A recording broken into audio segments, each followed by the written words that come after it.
Okay folks, I know it's been a little bit of time since I've been back here, and I've done a few things here because I know it would take too long to do it online.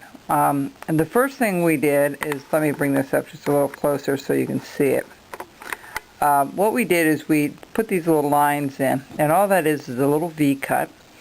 I measured it out and just drew it in with a pencil. And then took my knife, and I left one little piece here that I could still show you what it is. I went all the way around at an angle, as you can see, and what it consists of is just taking your knife and doing a little V cut, turning it around, and cutting it back out again. Okay, just like so. Alright, so that's all that consists of. So if you want to take the time and do that, you can go ahead and do that. Just put your lines in there and do a V cut on either side. Then what I did was I kind of proportioned this. I got up to this portion right here. I put a little V cut all the way around, and then I did the same thing as here, but in the opposite direction. I put the lines down. Try to space them as evenly as you can. Now folks, you can use a parting tool if you want, or a V tool. I'm not accustomed to using a V tool. I use it in fact I never use it. I use some gouges once in a great while, but I don't use the V tool very often. And you can get the same effect and probably more even if you use a V tool. I enjoy cutting it with a knife, and you know, the precision work on it. I'm going to go back around on some of these areas and recut them, but it's the same concept. Just like here, if you take this and hold your knife a little bit at an angle, okay, and then turn your piece around and go from the opposite direction, it should come right out just like it did right there. So what I did was, you can use the parting tool. I find it very difficult to sharpen up. There are people on the internet that will teach you how to correctly sharpen them. To be very honest with you, I wasn't very good with that. So, you know, I probably wouldn't be the one you're going to look to help you with that. But there are other people that know how to do that pretty well.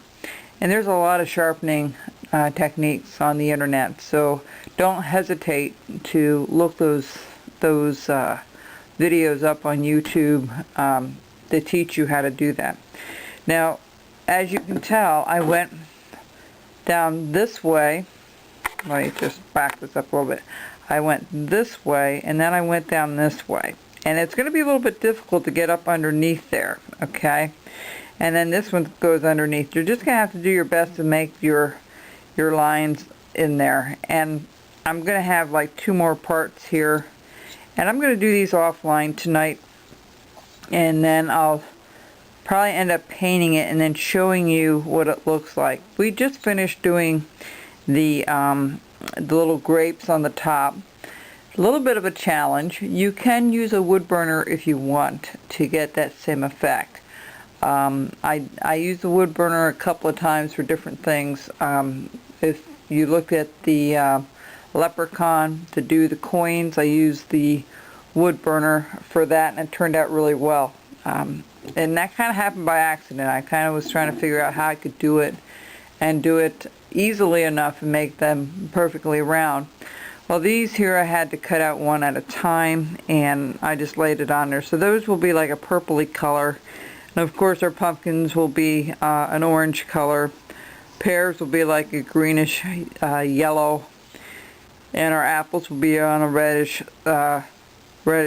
color, and then the basket will be brown. But I'll show you what this will look like because I'm not going to do any sanding from this point. Excuse me. Sorry about that.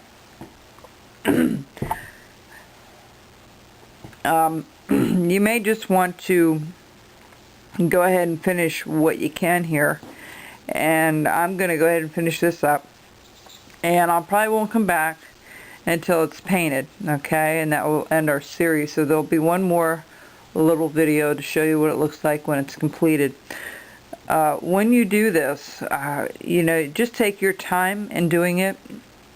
And I can't stress enough how important it is to have your knives very, very sharp. If you don't have your knives sharp, it is not going to be an easy project to do these little lines. You know, and if you're not sure how to sharpen, I have a couple of videos online about sharpening and my method of sharpening.